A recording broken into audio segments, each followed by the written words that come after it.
Hi friends, இப்போ நம்ம தலாஜி sir நேற்று நடந்த குவாலிஃபைங் ரவுண்டில் டாப் 1ல் வந்திருக்காரு. இந்த நியூஸ் தான் இப்போ சோஷியல் மீடியாவில் செம்ம ட்ரெண்டிங்காக போயிட்டு இருக்கு.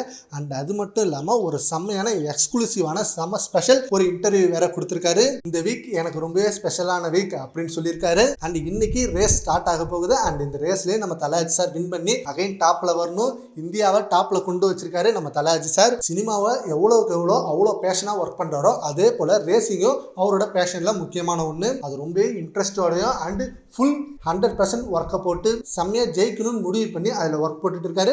ஸோ கண்டிப்பாக இந்த ரேஸ்லேயும் வின் பண்ணி நம்ம தலாஜி சார் அகைன் இந்தியாவுக்கு ஒரு மிகப்பெரிய பெருமையை சேர்ப்பாரு அப்படின்னு நம்ம ஏகே ஃபேன்ஸ் செம்மையாக வெயிட் பண்ணிட்டு இருக்காங்க. அண்ட் இன்னும் கொஞ்சம் நேரத்தில் அந்த ரேஸும் ஸ்டார்ட் ஆகிட போகுது. அண்டு நேற்று அந்த குவாலிஃபைங் ரவுண்டில் நம்ம தலாஜி சார் ஓட்டுறப்ப செம்ம கூஸ்பம் சீனாக இருந்தது.